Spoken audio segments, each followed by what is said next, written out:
So for me, I started out overly kind, giving, understanding, nice, until somebody did something that felt like they weren't even appreciating me, right? And all of the effort I'd gone to. And then guess what happened? I went clear to the other end of the line and did the firmness piece.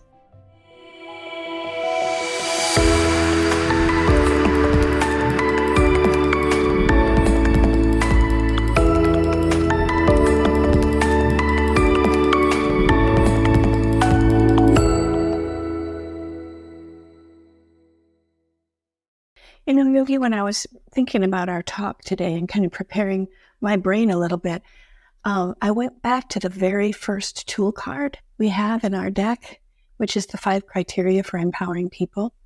So when I look at those 5 criteria, all of the tools have to go through that filter.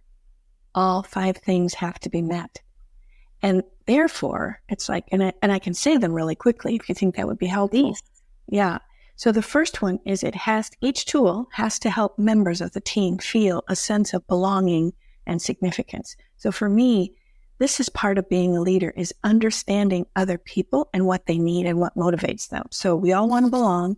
I'm part of the tribe. People care about me. The significance piece is different. We all want to contribute. We all want to be noted for something important that we bring, a strength that we have. And we want our team to hold us responsible to actually contribute that. Like not to sit with our arms crossed across our chests and know we could do it, but just be greedy about it, right? But actually contribute. So the second one is kind and firm at the same time, which means I'm kind to you and I'm firm about my own boundaries. So there's that mutual respect piece. Here's one. It's effective long term. So we know what works in the short term. We know punishing people, calling them out, shaming them. It stops the behavior. Praising them constantly increases that behavior. We know that from behavioral science. But this says it's effective long term. And that means that it's developing and modeling for people who we know they have the capacity to become. Helps people actually develop the skills and qualities we know they need. That's number 4. And number 5, the tool has to help people understand how capable they are. So when you have that foundation as your base and you're standing on that as a leader, granted, you're not going to be perfect. But if what you're doing is focused on those 5 areas, you're going to be in pretty good shape, in my mind. Yeah. It's the timepiece, Dina, what you just said. I remember being a leader and things were happening around us, right? It may be in restaurants or when I was doing my training business or operating a school. When you're understaffed or when you are overwhelmed or you just want to fix the problem, these types of situations, having these types of tools would be really helpful in creating that positive environment that we hope to create. And, you know, Yogi, I think to your point, there are emergency situations in which we are sometimes called upon to stand closer to the continuum line of firmness. Yeah. So it's on fire now. I'm going to put the fire out. Either in reality or metaphorically, I'm going to put the fire out. It doesn't mean I'm not going to circle back around and try to figure out what was the source of the fire, right? That's going to be a continual conversation with whomever.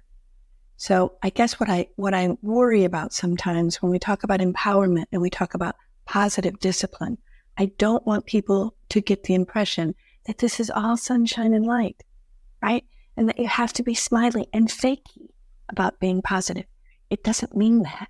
It means positive guidance. It means take time for training, take time to connect, take time to think about yourself as a leader and what you want to bring forth, and watch out for the places where you're learning from those challenges. So how would a leader who is now listening to this podcast or video, watching the video, and wants to sort of use some of these principles, moving from where they currently are and where they'd like to go? And you're right, you're talking about that firm and kind piece together. How would they begin their journey? How would they begin to take that shift towards having that firmness and kindness when they're either too firm or too kind or not even sure which way to go? I'm sure that there are a lot of people out there who hear those words and they have absolutely no idea what we're even talking about, which was where I was in the beginning. So one suggestion I might have would be definitely take the training. Take empowering people in the workplace. It's probably one of the most affordable, valuable things you'll ever do for your own growth. You can do it online, you can do it in person, you can do it in 5 languages now. So there's really no excuse for anybody, in my opinion, not to just get the training. The other thing that helped me was to have an external coach, somebody who wasn't in the organization, with whom I met every week for at least a short period of time, who helped me kind of go back and untangle the challenges with people I had been having. And she helped me know my strengths, which is another thing I always have my coaching clients do. The Gallup Strength Finder Top 5 costs $20. It's invaluable information to have. What are my top 5 strengths? How do I provide the 4 things my followers want, which are trust, compassion, stability, and hope? It's just worth 100 times what you pay for it. And then also somebody who's going to help you notice your shortcomings, because that can be really hard for some of us to really admit where we need to shore up our skills or our understanding of ourselves and others. So that would be a way I would suggest to start. But claiming it also, it's like, I know that I want to do better and I'm willing to invest in myself. Yes. So one of the things that we spoke about is this lingo that I used was firm and kindness. Could you share a little bit about what that means and its place in the workplace? Yeah, it has a place everywhere. It has a place everywhere. Specifically for work, I will say that, again, I kind of mentioned earlier, if you think about a line that we might draw in the sand if we were on the beach, where kind is at one end and firm is at the other. We all know what they look like separately, but depending on the length of the line, there's a lot of space between the two where we have an opportunity to practice being both kind and firm. So what tends to happen with leaders is that they're either one or the other. So for me, I started out overly kind, giving, understanding, nice, until somebody did something that felt like they weren't even appreciating me, right? And all of the effort I'd gone to. And then guess what happened? I went clear to the other end of the line and did the firmness piece without good results. So I was either mad and stormed off. I got silent and thought, I'm done with you. It wasn't positive. So what I noticed is that when you are mutually respectful, both kind and firm, you have to respect your own needs first. Yes. And then you address the needs of the other person. And then there's the situation. Because just as I referred to earlier, some situations, if something's on fire, you have to protect people. You have to keep them safe. And so then you are firm. Whether you are kind or not, you are definitely firm because you want to keep people safe. So the needs of others, your needs, and the needs of the situation all have to be accommodated. And honestly, Yogi, there's only one way to get better at it, and that is to practice. This is impactful and powerful because it reminds me of my coaching time with you as a leader. When there are fires and things, you just tend to go to that firm piece. And I remember being so firm because I wanted policies and procedures and things of that nature to be adhered to. Folks who couldn't meet some of those because they had their own perceptions, maybe they had their own ideas, and saying, well, but it's in the policy, it's in the handbook, and we all agree to it. Sometimes that's just not enough. And when we're firm and saying, well, it's on, and then we see, the pushback, or maybe we get the power struggle, or people who think, I just can't do it, I need to find another job.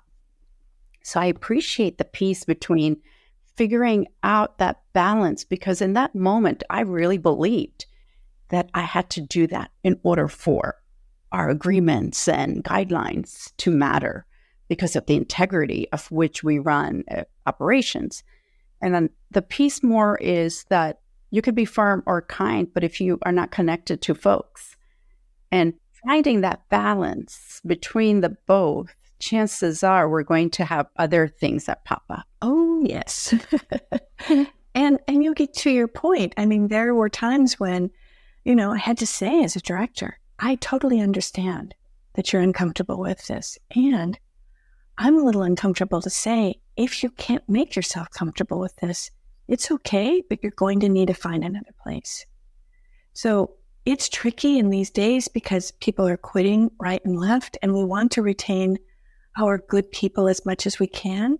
And there are some times when people just are not a good fit, and then they need to be released. Yes, that's true. Sometimes we do prolong the process and we get stuck into the people business and just saying, oh, the possibilities, and having those conversations from the beginning and guidelines, the feedback, the one-on-ones, the importance of that. In a busy world, we have to make time for people. Otherwise, we're going to spend a lot of time fixing problems like I think Brene Brown.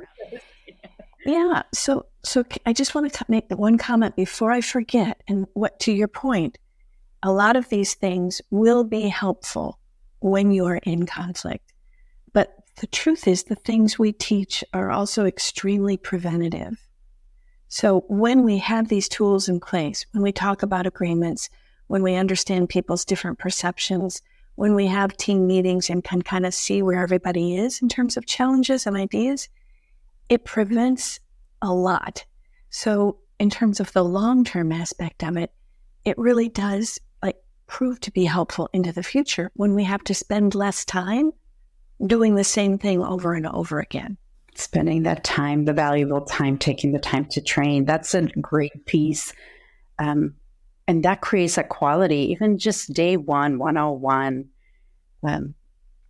we're understaffed, new person comes on board and we invite them to shadow someone perhaps for a day or two and things happen and we're like, come on in.